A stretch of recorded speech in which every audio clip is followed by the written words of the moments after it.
we invite our panel to grace the stage, Shri Rajiv Bansal and Shri Satyendra Pandey, Joint Secretary in the Ministries of Electronics and IT and Heavy Industry. Shri Bansal also served as Secretary at the Central Electricity Regulatory Commission and in the Nagaland government. Shri Satyendra Pandey is the managing partner at ATTV, an aviation finance firm that provides a comprehensive range of commercial and technical services. He's held this position since 2019. In addition, he is a freelance columnist for CNBC TV 18, where he writes the column Mid-Air Musings, focusing on aviation and aviation finance. The session will be moderated by Shri Satyendra Pandey. Thank you. If you don't mind, I'll speak from there. Yes, wherever you're comfortable.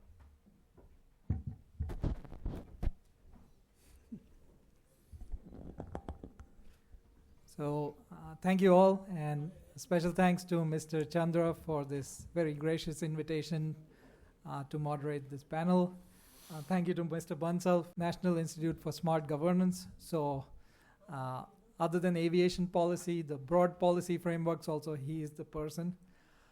What we thought was we would provide a bit of context on how exponential the aviation growth has been in the country, and then dive right into the policy issues. So by the numbers, so I'm only speaking numbers here, there is no interpretation or anything. These are numbers taken directly from the regulator. And this is just to highlight the level of growth the sector has faced, which frankly has been unprecedented. So in the last 20 years, we have registered a 10%, 9.8%, but we'll round it out to 10 and say double-digit growth. Compounded average growth, which means you take out the volatility. As we stand here today, 22 crore folks are flying in the Indian skies, 15 crore domestic, another 7 international, and yet we're barely scratching the surface. To put it in context, the Indian Railways in a 20-day period transports more passengers than all of India's airlines combined in 1 year. And even when you adjust railway traffic for income levels, you take out the metropolitan traffic, so your Bombay suburban, Chennai suburban, you're still looking at very large numbers. And so it's no surprise that the market has tremendous potential, and other countries are very keen to tap this market, which then has also become a regulatory issue. On the airport side, I think every press release in the last 10 years you've seen has spoken about exponential growth of airports. Again, by the numbers, we do have 140 airports today. What is often missed in the numbers is, of those 140 airports, 20 airports have traffic more than 3.5 million, which is 35 lakhs, which is a trigger point where the airport becomes commercially very viable. But if we forward to 2030 or 2032, even a very pessimistic outlook, so say you adjust for currency, you adjust for wars, you adjust for oil going up and traffic going down and railways improving and Mr. Gadkari doing more wonders with the highways and traffic shifting, still you're looking at least doubling the number of airports with 3.5 million traffic. So any way you look at it, the growth is exponential. Two other things on hotel capacity. We have 165,000 five-star hotel rooms across the country. That is the segment that gets focused on, but that's actually not the segment we need to focus on. There are 1.1 to 2 million budget hotel rooms across the country. And I'm talking about places like Sitapur or Sultanpur. I'm from Sultanpur, so the most posh hotel there is called Rupali Lodge. And the claim to fame is it has air conditioning now. But if you go and stay there, that segment has also seen exponential growth in tourism. And going forward, as more hotel capacity comes online, as connectivity grows, you're going to see this reflected in tourism numbers, which you're already seeing. Circuits like Ujjain or Shillong, which has even otherwise been very popular, but Arunachal suddenly has seen a huge spurt of traffic. Kohima, Mr. Bansal is from the Nagaland cadre, and Kohima, until maybe 10 years ago, did not have air connectivity in a very dedicated kind of way. Indigo changed that with state government support, and now Kohima has come into the tourist destination mix, and a festival in Nagaland, I'm forgetting the name. Hornbill. Yeah, Hornbill. Hornbill Festival. That has come into, my son, who's all of 5 years old, he asked me, Papa, Hornbill Festival. And that has come into the mix. In our school, that was never the case. So that is just to show how much aviation has progressed. The foundations remain very strong.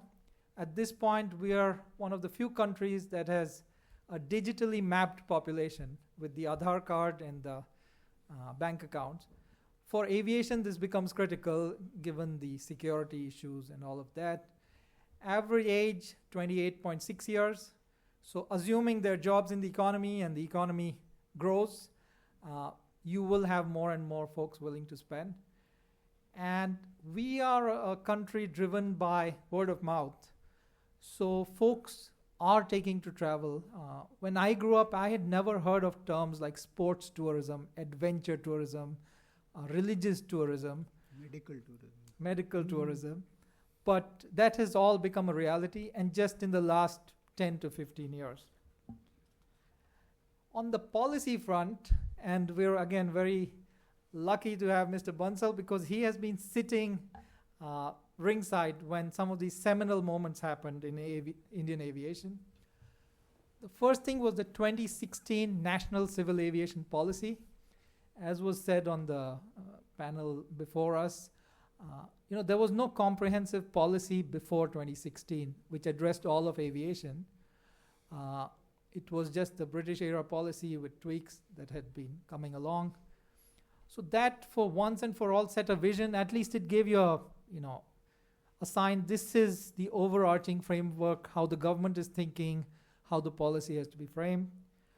That also led to the UDAN scheme, which, if you look at it from a purely economic lens, it is very easy to say, the scheme makes no sense and it's just good money after bad. But couple that with a socio-economic lens and balanced regional development and access to markets, and suddenly, that very scheme, you will start to see it in a new light. The sale of Air India, which was tried several times, unsuccessfully, was concluded during Mr. Bansal's tenure, 2021. It was not an easy privatization by any means. They had already had 3 rounds of discussions, but what an outcome. It was sold to perhaps the best group that could manage it. Although the challenges are immense, we don't see profitability in Air India till 2030. And again, any way you look at it, but it has removed distortions from the market. It has kind of put the government front face saying, when we said we will privatize, we meant it. But the paradox is you still have the sale of Pawan Hans, Alliance Air, and Air India Engineering, which paradoxically after the Air India sale, there may not be many takers. Speaking of privatization, in this budget, very oddly, if you go through the budget document, the word privatization does not find its way even once. But that said, that's again a very paradoxical thing, because the amount of capital the country needs, and if you drill down to aviation, the amount of capital aviation needs, it cannot come from state resources. Private capital has to be incentivized.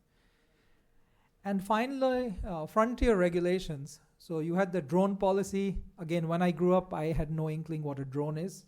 I learned of drones by watching the movie 3 Idiots. And now you actually have a very comprehensive policy framework addressing how you fly them, how you train for them, security implications, how high they can fly, how heavy they can fly, and certification for that.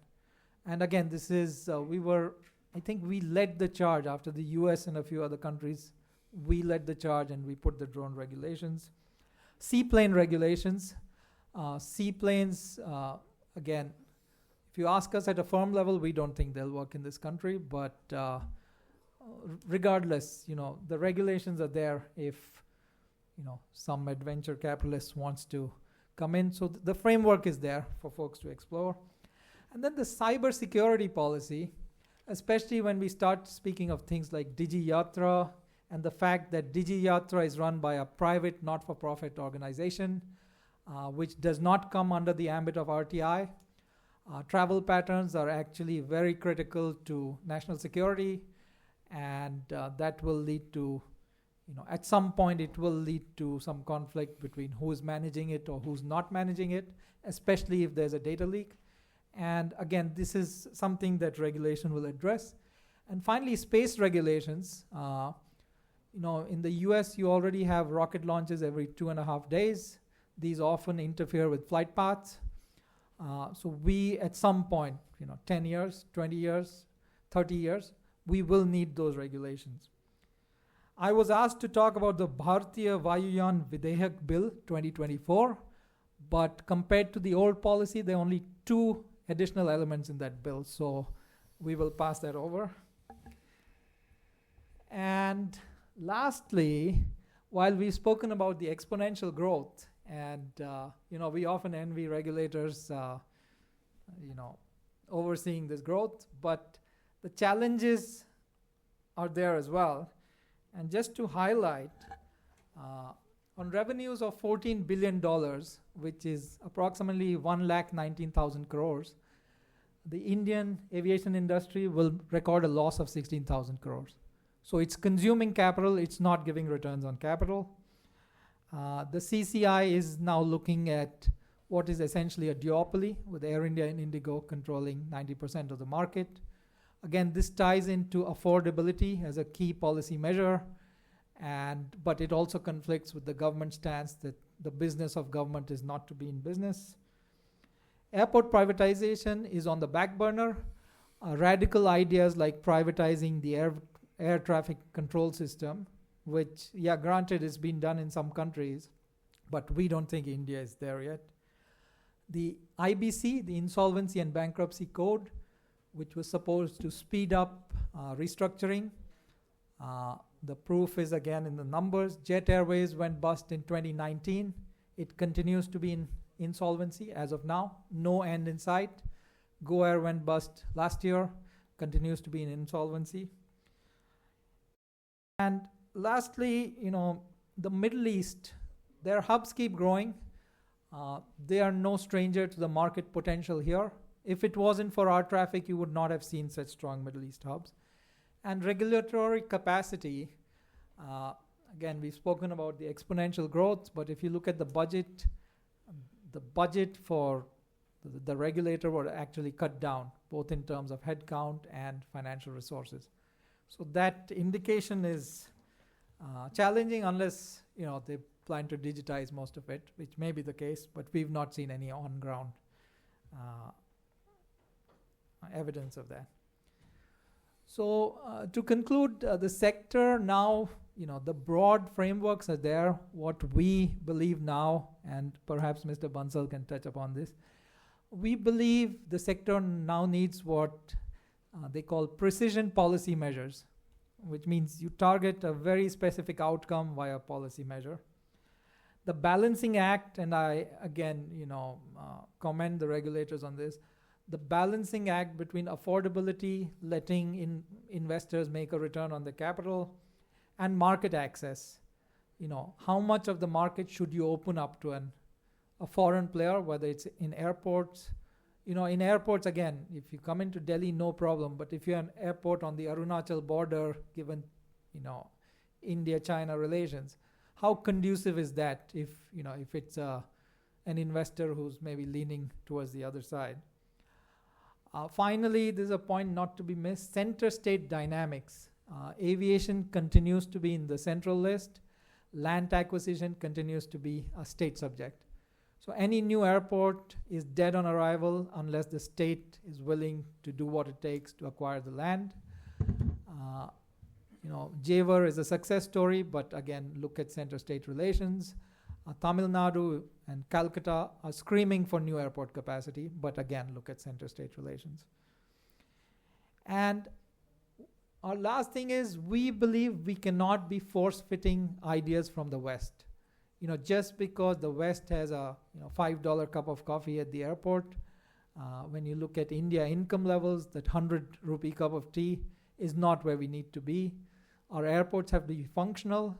They have to be fit for not only the 300 million middle class, which we will be, but increasingly towards the maybe 500, 600 million population segment. And thinking ahead of the next 50 years, we spoke about rockets and drones, Digi Yatra, privacy concerns, as everything comes on the phone, is going to be an issue. And while it is often bandied about in the press that we will manufacture an airliner and we'll do X and we'll do Y, I would encourage all of you to go to any of these manufacturing facilities and see what is being manufactured. And again, this goes back to some of the other panels. We have to agree to, put a realistic frame on where we are. Otherwise, we could claim anything, but it has taken China 25 years to build an aircraft where most of the technology was actually, for lack of a better word, stolen from the West. But still, the composite materials aren't there. So unless there's a government resolve on technology transfers and really to push for it, we don't think we're there as yet. So with that, I will hand it over to Mr. Bansal. He'll make a few comments, and then we can have a bit of a discussion and open it up to questions. So thank you again. Thank you, Mr. Chandra. Thank you. Thank you so much, Satyendra, for a wonderful introduction. In fact, in 10, 12 minutes, you've pretty much covered the entire gamut of civil aviation and all the issues. Kind of leaves me wondering what I will speak on. But just by way of an interesting thought, you said that, growth, CAGR of 10% year on year, averaging out the highs and lows, that's a tremendous growth. And in fact, we talk of per capita income being a lead indicator. Actually, aviation growth is leading all other growths. So it's an exciting space to be in India, in this sector, because we've had very good growth over the last few years, and will continue to grow very rapidly in the next 2 or 3 decades. In fact, as they say, it's an idea whose time has come. So civil aviation is a sector whose time has come in India. We read about so many exciting things happening in our sector, in the civil aviation sector. The biggest airport in the world, there are several airports which have 100 million capacity, but the largest airport in the world in terms of capacity is Atlanta, actually.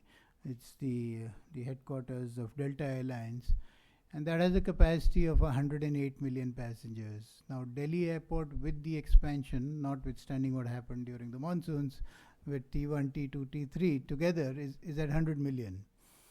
So we're very close to being number one. And as you would have all traveled through T1, T2, and T3, everything is choked. So we are moving about 75 million passengers today at Delhi Airport. It has a capacity of 100, and this 100 is like not in the distant future. It's in the near future that we'll reach 100 million passengers. So we're going to reach design capacity very soon. I mean, by the time your airport is ready, the modification of T1 is ready, you're within years you reach your capacity. So then luckily Jewar will come up, and by next year there was news reports. It was to actually start by the end of this year, but it will start the first flight, I think they are saying in April 25. So maybe some spillover will be there, and maybe 10, 12 million people over a period of time can move to Jewar, particularly Western UP and parts of eastern Delhi will move towards that side. So it's exciting times happening all over the aviation sector. A second airport, a very large airport coming up in Mumbai also. Navi Mumbai is gonna, it's kind of around the corner by the end of this year, early next year. Navi Mumbai should start. The existing airport has absolutely no capacity, 2 cross runways, so you can't add any more runways also there. So multiple exciting things happening, and as I said, it's an exciting place to be there. It's a charismatic sector. It's an exciting sector. New things are happening, and I'll allude to some of the things that my colleague Satyendra mentioned about also. But I would say in growth areas, one of the big growth areas is which is going to happen is the drone sector. That's going to blossom, grow, flourish, proliferate, whatever words we may use. And the drone policy was formulated during my time, and we have a fairly progressive drone policy in terms of what we've done. But the recent events that we see globally, the 2 big wars that are going on in Ukraine and Russia and the Middle East, there's so much kind of drones being used for bombing and dropping bombs. So that's kind of one large application of drones. But on the civilian side, I think there's going to be greater proliferation of drones. And I would feel that if we were doing this conference 5 years from now, we would see, if you open the windows and open the blinds, we would see several drones whizzing past from our windows. I mean, this is going to be a reality very soon. And now when the drones become bigger, already their payload capacity has gone up to 50 kilos. And as they become bigger, there are these unmanned drones which can carry human beings, what is called eVTOLs, electric vertical takeoff and landing devices. And this is also a technology which is round the corner, and I think within about 2 years we would actually see these unmanned aerial vehicles actually flying the skies. In fact, the first launch of this vehicle, the electric vertical takeoff and landing device, was to happen in the Paris Olympics, which has just been concluded. But I think probably for security reasons, the municipal corporation of Paris didn't allow it. Otherwise, the technology is already there, is already in place. The EASA certification and the FAA certification is WIP, is work in progress. But it's a technology which has kind of got proved already. It's a proven technology now. And the point that Mr. Pandey was mentioning about manufacturing in India. So there's no doubt there are few aircraft manufacturers, Boeing and Airbus, and in Brazil there is Embraer. That's a journey that looks very challenging for an Indian company to traverse, because the gap is too big. And I would feel that when the technology changes, that gives an opportunity for Indian companies to enter. So, for example, there's already talk in the Scandinavian countries of having these fixed wing electric aircraft, and there are already prototypes in their skies. So these are like 8-seaters, not big aircraft. Now these technologies can come into India because they don't need engines, so they work on electric and batteries. Now, in fact, during the time that I was also there was an interest from a French company who was wanting to expand and set up a base in India. So when these technologies change, it kind of gives an opportunity for manufacturing to come to India. In the drone space, there's been a fair amount of protection because the Director General of Foreign Trade kind of put a restriction, a ban on import of drones about 2 years back. And that did lead to blossoming of the drone industry, manufacturing industry. We had an exhibition about 2 years back. We were looking for companies, and today I think there are more than 150 companies which are manufacturing drones in India.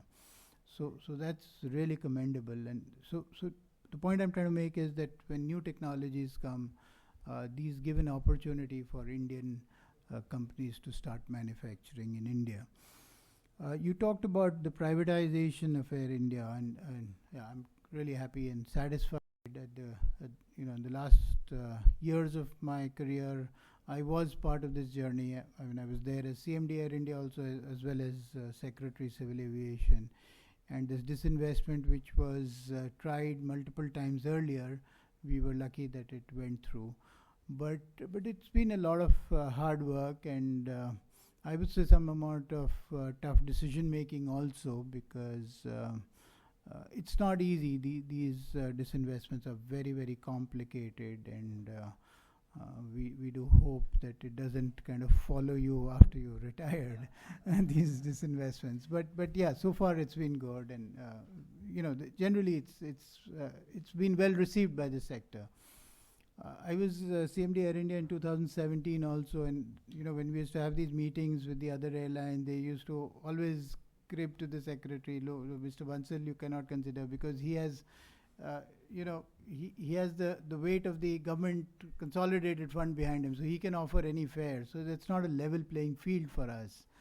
And so the privatization did one big thing, was it gave a level playing field to everybody, and to the Indigos and the SpiceJet and the Akasas of the world to kind of compete equally, so to say. But then what has happened, and what he again alluded to, is there's a duopoly in the market today. There is an Indigo which has about 62% market share, and the combined bit of the four airlines which Air India has, Air India Vistara, Air India Express, and Air Asia, is about 25%. So that becomes about 86-87% that is with these two entities. So obviously there's scope for more participants. Akasa has been doing pretty well. They've grown very well. They've got about 25 odd aircraft now. Once you have 20 aircraft, you can fly internationally. They've already started flying internationally. And they have about 4-5% market share. SpiceJet has 4-5% market share. Unfortunately, Go went down after Jet, and then Go was an airline which went down. But I would say that Go didn't go down because of Go's inefficiency or mismanagement or anything like that. It went down because the company that provides the engines just that went down. There's an American company called Pratt & Whitney, and they're not producing engines, so what can the poor airline do? And Pratt & Whitney is a big company, and that supplies engines to Indigo also, but only 1/10 of Indigo's fleet is powered by Pratt & Whitney engines. So 80-90% is not on Pratt & Whitney engines, so that's why they continue to fly. But you do see a large number of Go and Indigo aircraft parked on the tarmac if you were to fly from T1 terminal, you'll see that. So that's a problem, and in fact, I used to always kind of somewhat in lighter vein and otherwise in serious vein also tell the Boeings and the Pratt & Whitneys of the world that if our sector is going down, it's because of you, not because of us. And if your companies rise, it'll be because of us, not because of you. So we will give them the growth, we will give them the tailwind, we will give them the support, and they can ruin us, and that is in a way what's happening today. If we don't have aircraft in our more aircraft, you read about 1,000 aircraft are on order, large number by Air India, large number by Indigo, and some by Akasa also. So where are those aircraft? They're not coming because Boeing is not manufacturing them. I mean, there's not an anti-Boeing discussion, but international operators are not manufacturing as fast as we can absorb, and that is the big challenge. In fact, we got some good space. Somebody's loss or somebody's gain. So there was the Russian war. So there were a lot of aircraft which were going into that block, and all those aircraft came to us because they were available. And some of the airlines got them very cheap also, which was very good for us. So again, I mean, there's so much happening, and a lot of these international events also have a bearing on our sector in terms of everything, whether it is the aircraft or the engines or the availability of that, and of course the price of crude oil. And Mr. Sharma is also here. This big debate that we used to constantly have about the price of ATF. And it's an externality. What do you do with it? And the second externality is the rupee dollar rate. There's nothing that an airline company can do about that. But it's severely impacted because all the lease payments are in hard currency. So what does the airline do? If there's a devaluation of, normally it's secular devaluation about 3%, but at times it's 8-9%, and so 8-9%, there's not so much cream in the bottom line that can absorb such a huge devaluation. So these are problems. DigiYatra, I think we are a global leader, and I think it's been one of the most exciting contributions. There's no country in the world which has something like what we've done in terms of the volume, the spread, the accuracy, the safety, the security. Everything is very, very good. So obviously there are concerns on data privacy, data security. I would feel that it's overplayed, and the governance mechanism for that is the new Digital Personal Data Protection Act, DPDP Act. I think the rules are going to be formulated any time now. And basically the act places responsibility on the data fiduciaries as to how they have to manage it. And they will. Otherwise they will have to, they'll be liable for whatever is the penalties under the act. Let's say banks, private banks, why should we even kind of have any apprehension on them? They will manage the data that they hold. They are required under the act, which is already enacted, to treat how do you store that data, how do you manage that data, and what are the responsibilities of the data fiduciary under the act that they will do. So I wouldn't feel too concerned on that just because the DigiYatra Foundation is owned by a private entity. In fact, a private entity is far more superior, and I'm a big votary of privatization. I now work for an entity which is technically private, and it's so far superior than being as a PSU. It's so far superior. The experience of working in a non-governmental, technically private, and the point that you said that what CVC or RTI or CAG will not apply, that's a great thing actually.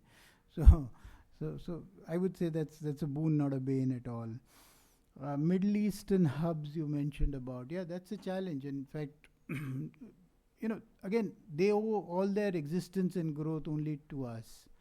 It's because we couldn't grow our hubs in time that the Middle Eastern hubs have grown. But I think the privatization of Air India, the growth of Air India, in 5 years from now, I think, the day Air India was disinvested, and the saddest people in the aviation sector was Emirates, because that's the airline which will be hit the maximum as we go forward. So 5 years from now, as more aircraft come into the fleet of Indigo as well as Air India, I think the Middle Eastern carriers and their hubs will have a difficult time. Today we already see so much more traction happening in India. One fine day, Indigo launched 5 flights: one to Baku, one to Azerbaijan, one to Tashkent, one to Almaty. So the entire Central Asia. Then now we are having, I think, 5 flights to Indigo, connectivity to Indonesia, to multiple airports in Indonesia. So connectivity over Delhi is tremendous now. It's tremendous. So if people actually will hub over Delhi and go to all these republics, because they don't have, there's probably no direct flight from London to go to Almaty. Maybe not. So that going over Delhi would be really a viable option. So multiple things happening, and I think I've spoken for a little more than what I was allocated, but happy to take any observations or questions at this stage. It's been a freewheeling talk actually, but I tried to respond to some of the points that you raised. Sure, thank you, sir. So I think we can, with your permission, just go straight into questions.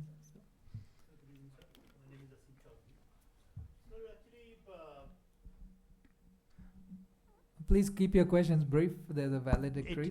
87, 89, those years, there was a feeder airline, Vayudut. Now, of course, Vayudut has a limitation of the flying machine, but still, for a couple of years, even Coast Guard was flying Dorniers. Now, the issue is that we have airports like Imphal, Dimapur, now recently Ajamgarh, Bareilly, Saharanpur, where there's a paucity of aircraft, one flight for 1 week. And look at the infrastructure of an airport and look at the sustenance, the sustainability. It's a very cost effective and very capital intensive. And a poor country like India can't afford to have that. And we are talking of expanding our airlines or airports or aviation sector. Even giving the current state of growth, we still will be much far behind than the road and rail transport, because India is a poor country. Can we afford to sustain an airport like Jewar? Can we? How much is the traffic? Let's say 10 million you are saying. Look at the cost. Already 10,000 crore has been sunk in Jewar itself. I'm talking of 3,000 crore in land acquisition. And the maintenance and so many things. And then the third part is the uncertainty. One airline is closing. Indigo is having some 60% share, but SpiceJet has 3%, somewhere has 4%. So now my question is that, how are we going to cope in a country like India, where we are a poor country still? 60% people live in village. Can we afford to spend so much of money in civil aviation vis-a-vis normal transportation? Second is, what is the policy for promoting a smaller aircraft? Sure. Boeing and of course Airbus hands are full. But what about smaller ones? Yeah, sure. So thank you for that question. If you don't mind, sir. Go ahead. What is often missed is the multiplier impact that aviation has on the broader economy. So I fully take your point that we are a poor country with a lower per capita, but we are also a country where we have 10 million folks joining the workforce every year. These folks need jobs, and all jobs are not going to be, an office computer jobs. You need everyone from a baggage loader, which I would say in some ways is an unskilled job, to a driver, to a senior technician. Transport, I'm not even saying aviation, is a critical provider of those outputs and those jobs. To your point on sustainability, the paradox in the India market is, I spoke about the losses, but at the same time we have Indigo, which is not only the most profitable airline in India, it is the most profitable airline, the top 4 in the world, and by market capitalization also the fourth. Mr. Bansal spoke about Delhi Airport and crossing 108 million. They have not done it at a loss. The returns on capital are 16%. It's not stellar because the market is yielding you 18, other private investments 20, but for an infrastructure investment, it is phenomenal. And to your point on Viaduct and the Dorniers, again, economically, that aircraft makes no sense, but if you look at the Northeast and integrating that with the country and the national security and socio-economic implications, that is an aircraft that is fit for purpose as of today, rather than, there's a Tecnam aircraft or a Cessna, which are very expensive Western aircraft. This is something that's produced by our own HAL. Again, economically, not the best aircraft. But when you look at it as a whole, and that is one thing I write for our financial publications. We are only told to take the economic view. Purely economically, a lot of things don't make sense. But you marry that with social, political, geopolitical, national security, and suddenly it's like, oh, this is not even an option. We have to do this. But I'll let Mr. Bansal add to that. Yeah, there's several kind of points that you've raised which are entirely correct. I don't have much debate on that. But the only thing that I'd like to add is that, we've had these Airbus 320 and Boeing 737. They have a seating capacity of about 145-150%. And the second level, we have this 72-seater called ATR 72. It's a turboprop aircraft. So these small airports that you mentioned, their viability will come with a 19-seater aircraft. Somehow in the world, you have aircraft which are 8-9-seater, 19-seater, 70-seater, and 150-seater. It's quantum. It's not like in between.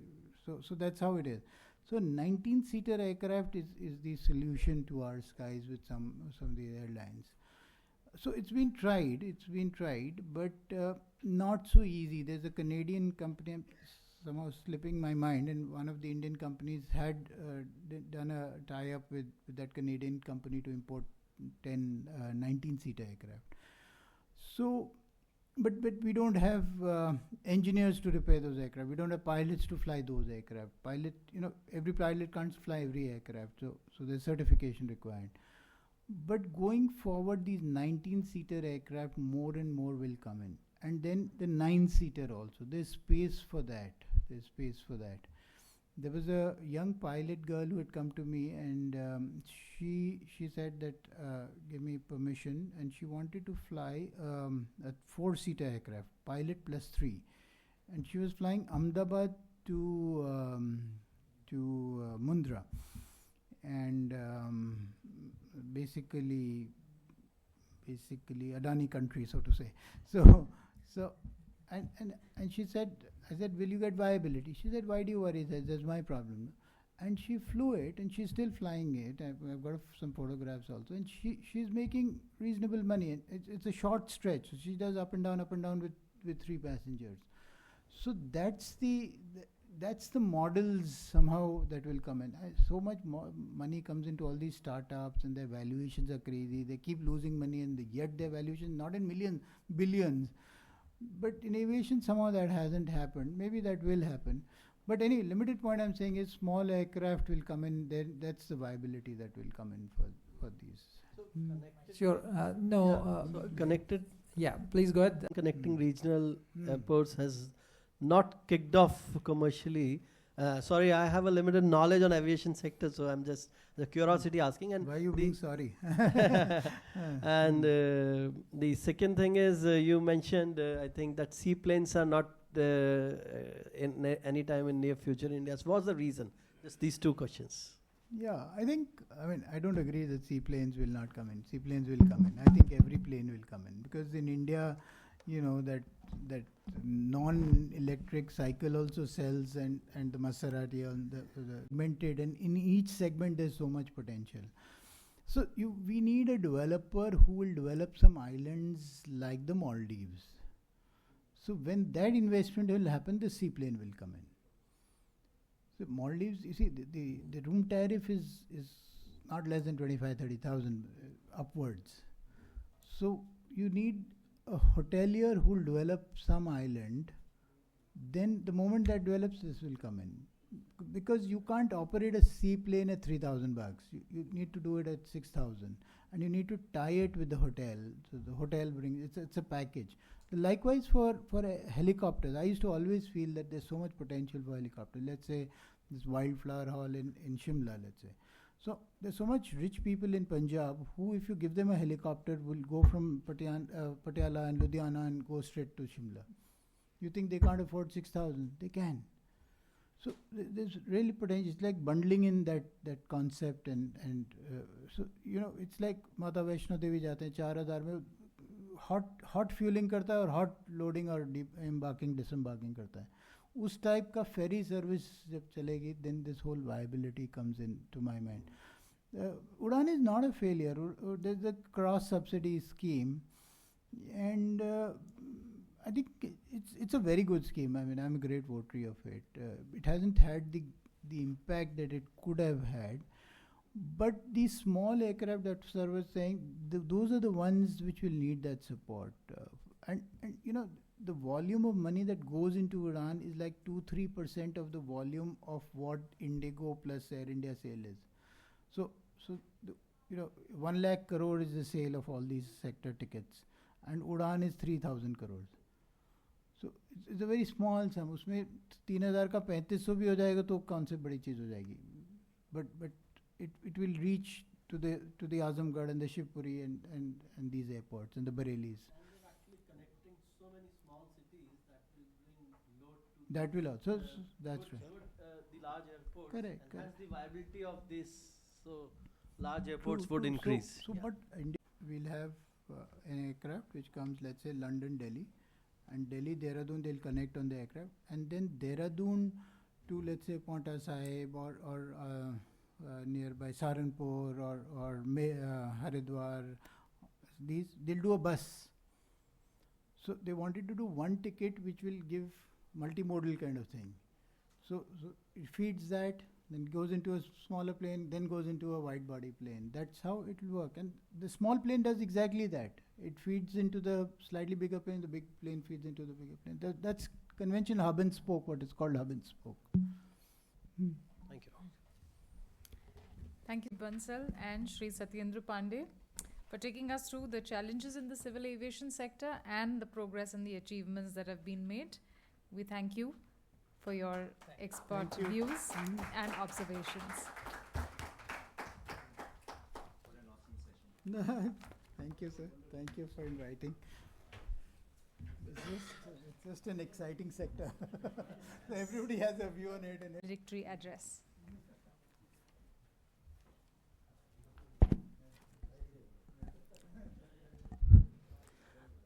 Thank you so much to all the esteemed panelists, distinguished guests, and valued participants for being a vital part of today's conference. Special thanks to our panelists whose invaluable insights have truly elevated our discussions. I'd also like to express my sincere thanks to Power Guild, Chandra Law Chambers, and Indian International Center for their invaluable support. Together, we have achieved something truly wonderful today and look forward to many more such collaborations. Thank you.